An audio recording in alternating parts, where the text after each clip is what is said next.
तो आप सभी को दीपावली की हार्दिक शुभकामनाएं। दीपावली की इस शाम को जब रिपोर्टर दीदी लंबे अरसे के बाद आपके सामने है तो सच मानिए बहुत सी चीज़ें बदल गई हैं। कुछ महीनों से स्वास्थ्यगत असुविधाओं की वजह से काम करना मुश्किल हो गया था। बहरहाल दिवाली का दिन है और आपसे जब तक बात ना हो बात नहीं बनती। तो बात हम किस पर करें? अभी बहुत चर्चा चल रही है केबीसी को लेकर, करोड़पति में कि कौन बनेगा करोड़पति में। कोई एक बच्चा आया था जिसे जेन जेड का प्रतिनिधि माना जाता है और उसकी बदतमीजी के कारण वो बहुत ट्रोल हो गया। हर कोई अपने तरीके से उसे सजा देने की बात कर रहा है। अगर आप वो वीडियो देखेंगे तो आपको भी बहुत गुस्सा आएगा, लेकिन यहाँ पर ठहर कर सोचने की ज़रूरत है। क्या वो बच्चा ही दोषी है? क्या आज के दौर में हम जिस सामाजिक व्यवस्था को लेकर चल रहे हैं, जिस एकांगीपन को लेकर चल रहे हैं, स्वतंत्रता के नाम पर जिस स्वच्छंद आधुनिकता को लेकर चल रहे हैं, जो अंततः आपको बहुत एकाकी बना देती है और इतना दूर कर देती है अपने लोगों से कि आप उनसे चाहकर भी मदद नहीं मांग सकते। और ये एक बड़ा कारण है कि एकल परिवार में जो बच्चे हैं वो बहुत ही अपने ही तरह से चलने वाले हो गए हैं और उनको आप संस्कार या तमीज़ कुछ भी सिखाने से पहले ज़रूरी है कि कुछ सोचें। सोशल मीडिया का दौर है और सोशल मीडिया में आए दिन मैं रील्स देखती हूँ और ये सही है कि मैं हमेशा स्त्रियों के हक की आवाज़ उठाती हूँ, उनके बारे में बात करती हूँ, उनके साथ जो गलत होता है, जो मुझे लगता है जिस पर बात होनी चाहिए उस पर बात करती हूँ। लेकिन दुख के साथ मुझे कहना पड़ रहा है कि जो भी यूट्यूब, फेसबुक, इंस्टाग्राम, इन सब पे जो आधुनिक, स्वतंत्र, स्वच्छंद, फेमिनिज्म के नाम पर जो वितंडावाद चलाया जा रहा है, जहाँ पर आपके सिर्फ अधिकार ही अधिकार हो और आप अपना कर्तव्य ना निभा रहे हो, तो ये कुछ अतिशयोक्ति लगती है। तो मैंने सोचा कि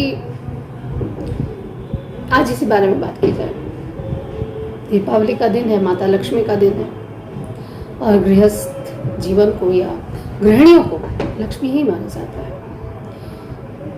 माता लक्ष्मी तो सबको लेकर चलती है, माता पार्वती सबको लेकर चलती है और मुझे नहीं लगता कि उनसे सशक्त कोई उदाहरण हम कहीं भी दे सकते हैं किसी भी फेमिनिज्म का, जो पूरी सृष्टि का संचालन कर रही है। माता पार्वती कैलाश पर्वत पर आई थी, महल को छोड़ कर गई थी। उनकी अपनी भी समस्याएं रही हैं, लोक गाथाओं में या कहीं भी रही हैं, समस्याएं रही हैं, परंतु अब वो अपने कर्तव्य से भागी नहीं। लेकिन आज सही मायने में जिस तरह मैं देखती हूँ सोशल मीडिया पर तड़क भड़क वाले महंगे मेकअप के साथ, महंगी साड़ियों के साथ और हाथ नचा नचा कर जिस तरह से वो एक अदा हो सकती है, वो अपने इन लॉज की बुराई करती हैं, तो मुझे सोचना पड़ता है और मुझे लगता है कि कानून को भी इस बारे में सोचने की ज़रूरत है। ऐसे ऐसे रील बनाए जा रहे हैं जो कि दिखाते हैं कि वहाँ एक स्त्री या तो ससुराल से प्रताड़ित है या षड्यंत्र रचती है अपने ससुराल वालों के खिलाफ, और ये सब आपको हास्य में लपेट कर दिया जा रहा है। इससे भी बुरी बात है कि इन सारे रील्स में जो अभिभावक हैं कुछ पैसे कमाने के लिए अपने बच्चों को इन्वॉल्व कर रहे हैं। अब आप सोचिए कि दिन भर जो बच्चा ये चीज़ें दिखेगा कि उसकी दादी उसकी माँ के साथ कर रही है, उसकी नानी के साथ कर रही है। नानी जो बार बार देखेगा कि रील्स में दिखाया जा रहा है कि नानी ज़्यादा प्यार करती है, दादी प्यार नहीं करती है, बुआ प्यार नहीं करती है। आप कैसे मानते हैं कि भारतीय पारिवारिक व्यवस्था टिकेगी? समस्याएं कब नहीं थी, हमेशा से थी। पॉलिटिक्स कहाँ नहीं होती है, हर जगह होती है, लेकिन बाहर होती है तो हम समझौता कर लेते हैं और अंदर होती है तो हम अलग हो जाते हैं। अबोध बच्चों को जिस तरह से ये जहर दिया जा रहा है, ये बहुत दुखद है।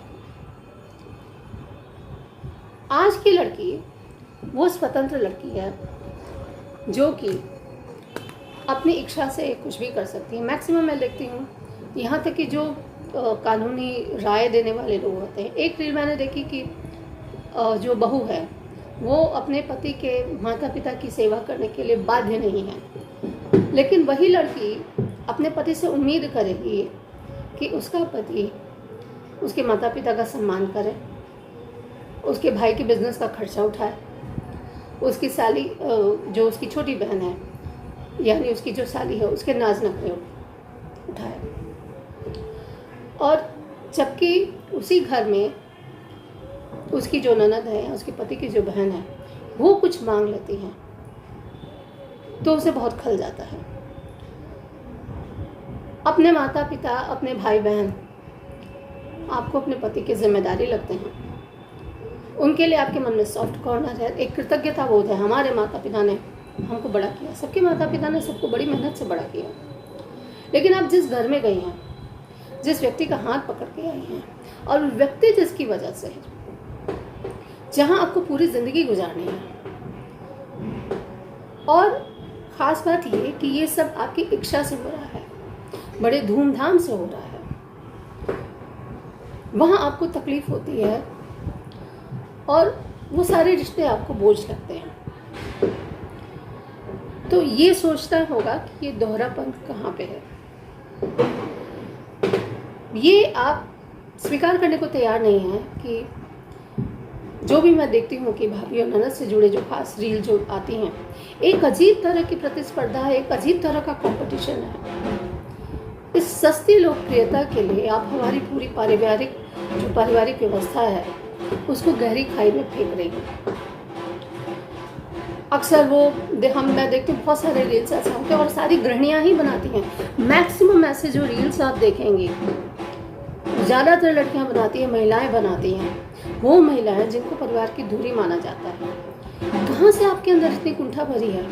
और अगर ये कुंठा भरी है तो आप उसको आसपास बैठकर बात करके सुलझाया जा सकता है।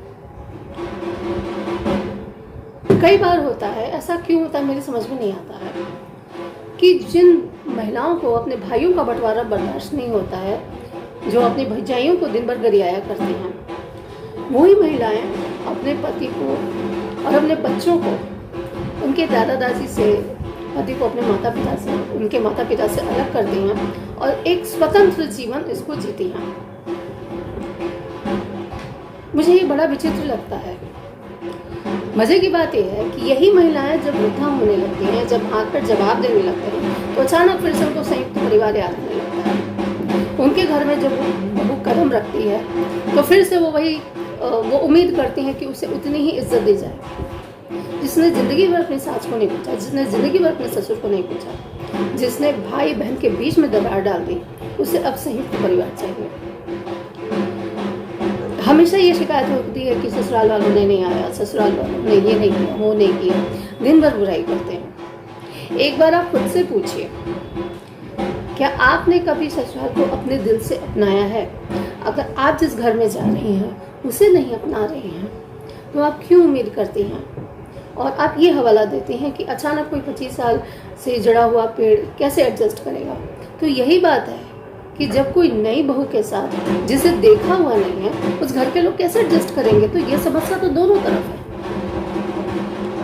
आपकी प्रॉब्लम क्या है?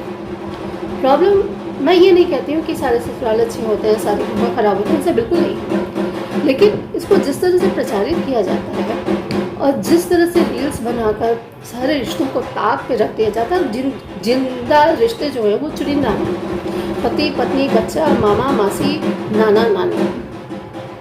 आप क्या सिखाना चाहते हैं बच्चों को? ऐसे ऐसे रील्स बनते हैं जिसमें बुआ को खलनायक बनाया जाता है और मौसी को नायिका बनाकर पेश किया जाता है। कई घरों में ऐसा होता है कि बच्चे पास नहीं जाते हैं, बुआ चाचा के पास नहीं जाते, जबकि उनके रोज़मर्रा के जो काम है ये जो महिलाएं हैं अपने ननद और देवर से ही करवाती हैं। वो बाहर से उनकी बहनें और उनके भाई करने के लिए नहीं आते। इसके बावजूद वो विलन हैं और उनकी जो बहनें हैं वो बहुत अच्छी हैं। ये हिपोक्रेसी नहीं है तो क्या? एक जैसा कि मैंने पहले कहा, बेटियां ताउम्र बेटियां रहती हैं और भाई बहन एक्सपायरी डेट के साथ आते हैं। हर कोई बताता है बाउंड्री दो, बाउंड्री बनाओ, किसी को पास नहीं आने दो। इससे क्या होता है? आप सबसे अगर दूर होंगी तो लोग आपसे दूर होंगे। और एक बात मान के चलिए कि वर्तमान सत्य होता है लेकिन वर्तमान अंतिम सत्य नहीं होता है। उतार चढ़ाव जीवन का हिस्सा है। आज जिस तरीके से रिश्तों को एकदम दिखावा बना के और उसको नेग और उसमें दिखावे में, आडंबर में जिस तरह से उलझा कर रख दे रही हैं, यकीन मानिए वो आपके बच्चों के लिए अच्छा नहीं है। अगर आप दूरी बनाती हैं तो उसका खामियाजा आपके बच्चों को भुगतना पड़ेगा, क्योंकि आपके व्यवहार की वजह से जो लोग अलग हुए हैं वो चाह कर भी उनकी मदद नहीं करेंगे। हम गजब पीढ़ी हैं। हम बॉस की गालियाँ खाते हैं, उसके साथ एडजस्ट करते हैं क्योंकि वहाँ से पैसे मिलते हैं। लेकिन आपके घर में किसी ने कुछ कह दिया तो आप उसको बर्दाश्त नहीं कर पाते हैं। आपके कलीग से झगड़ा हो गया तो ठीक है, लेकिन आपकी ननद से या उनके मौसेरी या फेरी, जिस तरह के भी रिलेशन है, उनको तो रिश्ता वो मानते ही नहीं है। सच मानिए वह बहुत बड़ी जिम्मेदारी है। जिस तरह आप अच्छा बुरा साथ लेकर अपनी कंपनी संभाल लेती हैं, आप में इतना दम तो होना चाहिए कि आप अपने परिवार को भी संभाल सकें। ये मान के चलिए कि आपकी कंपनी में जिस तरह सारे कर्मचारी एक समान नहीं है, सारी बात नहीं कर सकते, सारी जिम्मेदारियां नहीं निभा सकते, उसी तरह आपके घर में भगवान ने सबको अलग अलग काम के लिए बनाया है।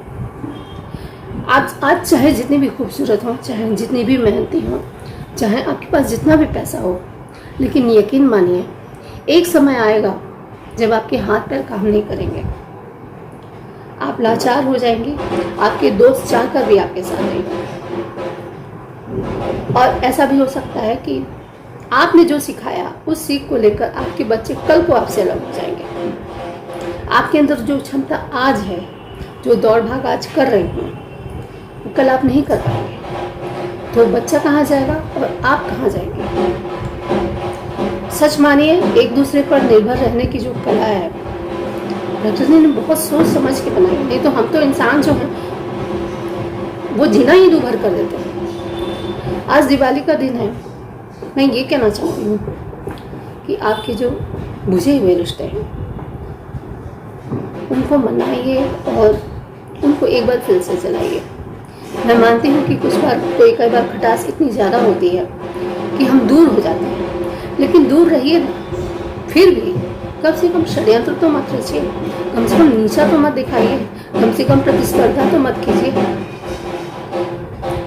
बच्चों को उनके परिवार से जोड़िए, क्योंकि अंततः हम चाहे जितनी भी बातें करें, मामा और मौसी और आपका मायका एक समय तक ही आपके बच्चे के साथ होगा।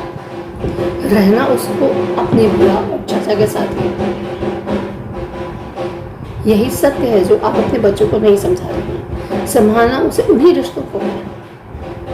और अगर आज आप उनको रिश्तों को हैंडल करना नहीं सिखाएंगे और कल वो अगर अकेला हो गया तो आप क्या करेंगे?